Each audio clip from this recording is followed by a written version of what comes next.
Let's go, Oklahoma fans. This might be the absolute ugliest thing I have ever seen.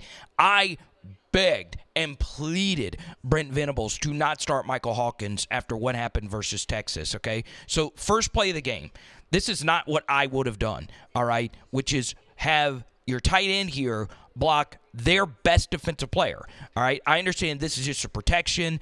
You're thinking that the tight end helps you in the protection, but the tackle goes inside, and you leave your tight end to block Kennard, who's been absolutely amazing. He's torn up Alabama. He's torn up LSU, in particular in the first half of games. So he creates a lot of pressure, and Michael Hawkins does a good job rolling out to his left.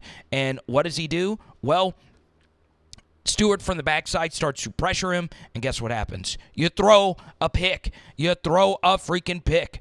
All right, so here's the all-22 of it. Once again, I don't even know what to think. All right, this just isn't there. They have a safety and a corner over this receiver, okay? And the truth is, where you would have wanted this football is on the deep post. He obviously did not have time to throw it because of the pressure off the edge. If you could have stepped up into this pocket, you would have eventually seen this, but because he was able to get some pressure on you, you couldn't hit what would have been a deep touchdown. Instead, you do see the over, but this ball has to be thrown out here instead of to where this DB can undercut it. So the accuracy of the ball was absolutely positively atrocious. You actually get some good offense here. You get a play action fake. This corner's playing off. It's a good read right here by Hawkins. Reset your feet. Okay, and good wide base. You throw this football with a lot of velocity. He did not throw the football confidently. A lot of balls last week were just flying all over the place coming off his hand. That's a good throw. And then you get some tight end leak actions, right? Like if your defensive ends are going to play very aggressive, take advantage of all of this space, and that's obviously a really freaking good job right there to get the football at 87 and all that space. Okay, I need to take a drink because it is hard watching this Oklahoma offense. Then here we go. Third down. And once again, you know, when you do these heavier protections and you bring a tight end in, okay, what can happen is you get their best edge rusher versus your tight end, right? And that's not what you actually want. This 87 guy right here is leaning really bad. Here's Stewart coming off the edge, okay? Bowman has to help pick him up, and now there's not a running back to pick up the second-level pressure, and Hawkins displays really, really, really bad ball security. And you do get some bad fumble luck here that the ball ended up rolling back this way, and you get a nice clean bounce for an easy scoop and score. Absolutely, positively hideous, and it's a walk-in touchdown. Once again, I would have started Jackson Arnold in this game because the Hawkins film last week, I understand he is a true freshman. It was indeed bad. I do give And that's a Bowman. It's Barnes. I do give Barnes a lot of credit for hustling to try and make a play.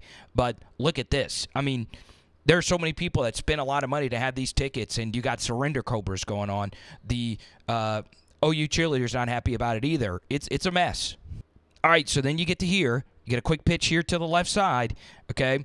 And guess what? Everything is just covered, all right? He gets destroyed on here at the edge, but he does lose contain. So that's a good job of the tight end. Obviously, you want that block to be more physical, but you get a nice gain on first. And then on second, guess what? You're hurrying up. You run the football.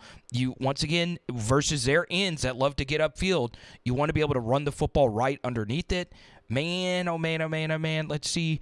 No, there was no cutback angle. That was a good job right there by Barnes to just pound it up in there. You get a first. But then, you know, if you're just running the football too much, they're eventually just going to key in on it, and there's just so much penetration, and bang, plays dead. All right, so now play action fake, trying to get some split zone action. 10, who's been a really good receiver this year for Oklahoma, and, well, he's gets stopped up right here. There's once again a lot of pressure coming off these edges, and Hawkins does get the football out to 10, but it's for hardly any gain whatsoever. It's third and Atkins crossing, and, well, you know, I was talking about the tight ends blocking the end, so I guess your tackles can't either. Stewart's able to turn this corner because he's a superior athlete. Hawkins has little pocket presence, doesn't help out his tackle. Could have stepped up a little bit more, but really, honestly, he couldn't have. There was pressure up the middle as well, and honestly, the tackle just got beat that badly. This ball sail so badly. There's not, honestly, not even a receiver in this vicinity. Hawkins was honestly just throwing this up to nobody, all right? It's thrown directly to the safety, okay? There's no one over here. Nobody. Absolutely, positively nobody. And it was tough for the camera to even see where the ball went because there was no receiver over there, right? I understand Hawkins, this wasn't entirely on him, but he's unplayable right now. I don't know what you do. I don't know why you have a year 7 quarterback on your team and you don't play him, but that's a different discussion for a different day that can get Oklahoma fans really riled up. But this is absolutely pathetic. And once again, Beamer ball, winning games that don't even involve your offense whatsoever. That is not what you want to do versus a Shane Beamer coach team, especially a quarterback of Lenore Sellers who's been up and down, okay? It is just abysmal. It's a spit in the face to the Baker Mayfields, the Sam Bradfords of the world, and you can't really put it on Hawkins. He's a true freshman. All right, so Jackson Arnold in the game. It's 1st and 10, and man, I don't think it really matters. You pull it here and you get stuffed. All right, so 2nd down.